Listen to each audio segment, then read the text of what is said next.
Ada fakta yang harus kalian perhatikan untuk Danrub ya, untuk di tahun 2024.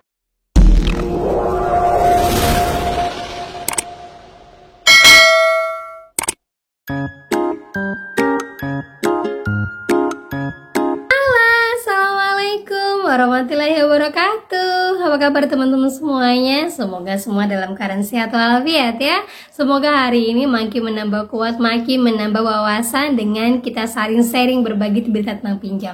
Oke teman-teman, kali ini saya akan mereview dan membahas tentang yang galbay di Monas, Samir, dan Dana Rupiah. Nah, siapa yang galbay? Perhatikan ini, dan ada berita-berita penting di dalamnya yang baru aja mungkin kalian tahu, sama-sama kita tahu. Nah, akan kita bahas. Tapi sebelumnya, buat kalian yang baru gabung di channel saya, jangan lupa klik tombol subscribe-nya, nyalakan notifikasi loncengnya agar terus bersama dengan saya. Oke teman-teman, ini dia buat kalian.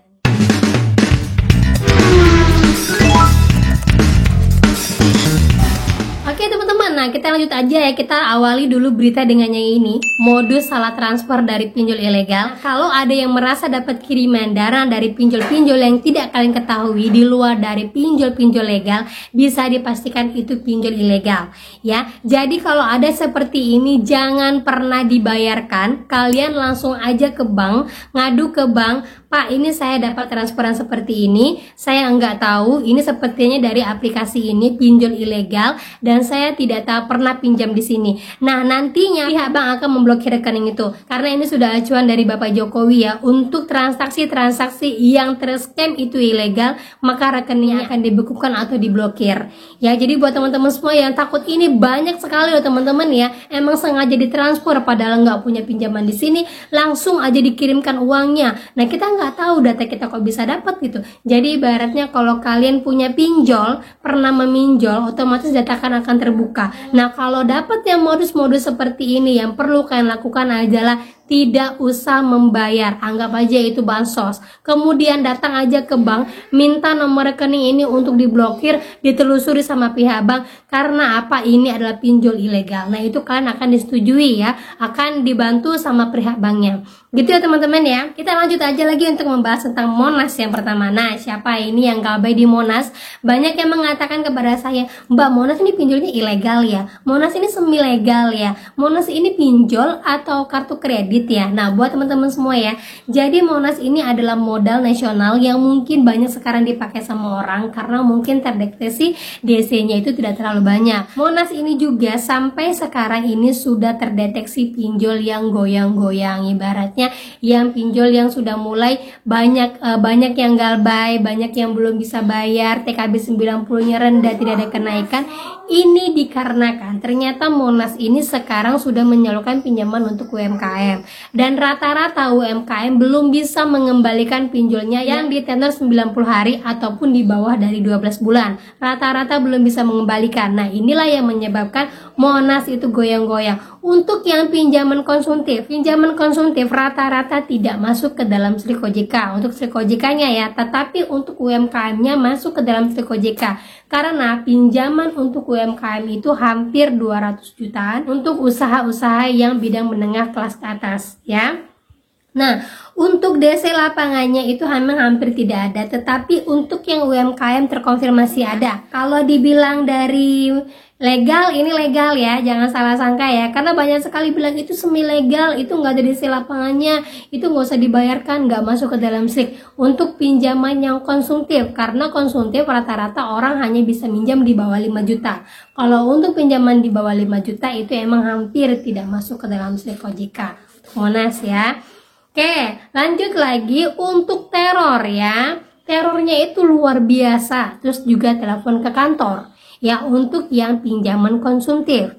Ya, terornya luar biasa, makiannya luar biasa, setiap hari naik turun ada. Dan untuk yang telepon ke kantor itu hanya oknum. Ada yang bilang katanya, Mbak, saya sudah sampai ditelepon ke HRD saya. Tapi alhamdulillah HRD saya bantu saya, bilang dia nggak kenal sama saya. Oke, lanjut lagi untuk Monas, bunganya adalah bunga harian. Ya, kalau mungkin kalian mendapatkan bunga yang bulanan, komen aja di bawah ya teman-teman ya, untuk menginformasikan kepada teman-teman yang lain.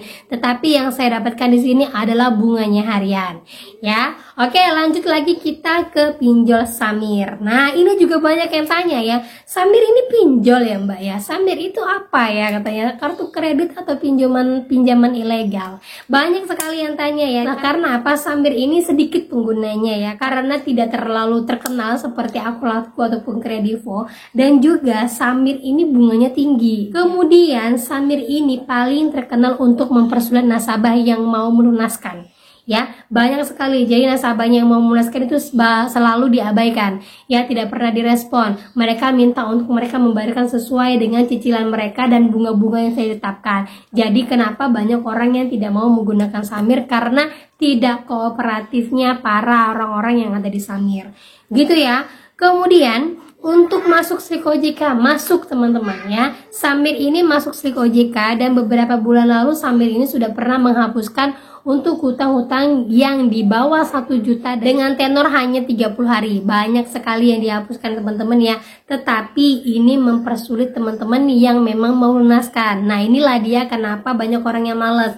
Rata-rata mereka itu menghapus bukukan untuk yang 1 juta ke bawah. Kemudian mereka itu langsung menghapuskan di sistem mereka. Jadi ketika kita mau membayar, karena apa, misalnya hutangnya hanya 500.000, kalau otomatis tercatat di Slik OJK-nya jelek kan ya. Kata-kata kondisinya itu dihapus bukukan ataupun dilunaskan secara sepihak. Misal kata-katanya di kondisi seperti itu, otomatis kita sampai kapanpun tidak akan bisa minjam. Karena apa? Mereka jeleknya si Samir ini, ketika mereka menghapus bukukan itu, hutang yang ada di sistem mereka juga akan terhapus. Otomatis ketika kita akan melunaskan ataupun kita mau membayarkan hutang-hutang yang kita galbaikan tadi, itu tidak akan bisa lagi dan selamanya akan tercatat di Slik OJK.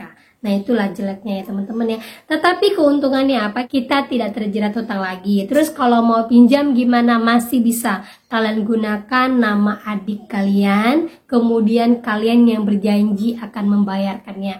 Misalnya pakai penggunaan KUR, kalian bisa dengan jaminan harta kalian, tetapi nama adik kalian, dan kalian jamin kalian tidak akan lalai lagi.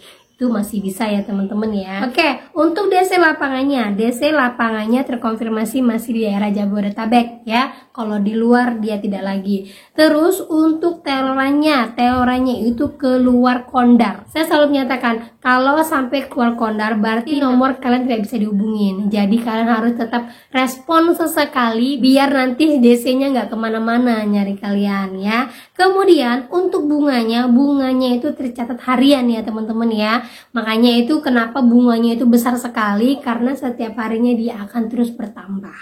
Oke, itu dia untuk Samir ya. Siapa yang pengguna Samir, perhatikan ya, kalau kalian punya hutangnya tinggal sedikit saja, jangan ditinggalkan, langsung dilunaskan aja. Karena kalau nanti sempat dihapus bukukan sama Samir, otomatis sistem mereka juga dihapus, dan ketika kita mau mengajukan pelunasan itu sangat sulit sekali. Ya, jadi hati-hati untuk yang Samir. Oke, lanjut lagi kita ke dana rupiah, Danrup ya. Sering nanya kan, Danrup Mbak, DC lapangannya nggak? Danrup DC lapangan. Nah, di sini ada fakta yang harus kalian perhatikan untuk Danrup ya. Untuk di tahun 2024 ternyata untuk pengajuan ketua AHPI terbaru itu adalah dari bosnya dana rupiah, ketua AHPI. Kalau ada apa-apa kita ngadunya ke AHPI. Nah, ternyata bosnya untuk tahun 2024 itu digadang-gadang adalah dari pinjol dana rupiah. Jadi ke depan nggak usah ngadu ke AHPI lagi deh, karena orang AHPI itu dalamnya bos-bos dari pinjol-pinjol semuanya. Langsung aja ke OJK, ke Kominfo ataupun ke Polri. Itu aja lah lagi kalian ya teman-teman ya.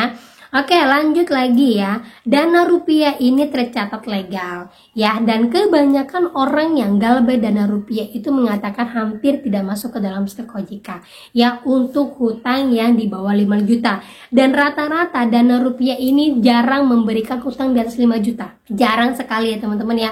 Makanya kenapa dia hanya 5 juta ke bawah saja. Kalaupun ada, bisa dikatakan kalian beruntung lah ya, tapi untuk yang sekarang-sekarang ini udah jarang. Kemudian untuk pemberian limit juga sangat dibatasi. Baik yang newbie, baik yang sudah lama, pengguna-pengguna lama, baik yang dirawat, baik yang nggak dirawat, itu hampir semuanya pemberlakuannya sama. Limitnya tidak ada yang naik. Nggak tahu lah ya mereka ada merencanakan apa, ataukah mereka emang sekarang lagi kekurangan dana. Ya, lanjut lagi untuk terornya itu di luar Kondar. Ya, di luar Kondar, kemudian juga nelpon ke kantor. Jadi buat kalian semuanya yang punya dana rupiah, kalau bisa sesekali kalian respon. Kalau misalnya katanya ancaman babi lo anjing segala macam, itu nggak usah dibalas. Tapi kalau misalnya kita akan datang nanti jam 12 sekian balas saja lagi nggak ada apa. Habis itu tinggalkan. Ya, yang penting untuk memberitahukan bahwa kalian masih aktif menggunakan nomor itu. Jadi dia nggak nyari lagi kemana-mana. Oke, itu ya dia untuk dana rupiah ya teman-teman ya. Jadi ke depan buat teman-teman semuanya di tahun 2024 kalian kurang-kurangilah mengadu ke AFPI ya, karena udah tahu sendiri AFPI itu dari mana saja orang-orangnya dan di dalamnya siapa-siapa saja. Nah, buat kalian pengguna hati-hati ya, udah menjelang akhir tahun, menjelang lagi nanti lebaran, kalau kalian belum bisa membayarkan di tahun 2024, galbaikan saja, tidak usah gaya lubang tutup lubang. Fokus aja untuk memperbaiki kehidupan kalian. Fokus aja untuk lebih mengutamakan kondisi di rumah kalian. Nanti kedepannya pasti akan bisa kalian selesaikan satu persatu. Gitu ya. Oke, itu saja yang bisa saya sampaikan buat kalian. Kedepannya kalian saya harapkan bisa lebih baik dan bisa lebih pintar lagi dalam memilah pinjol-pinjol yang mau kalian gunakan. Oke, akhir kata saya ucapkan assalamualaikum warahmatullahi wabarakatuh.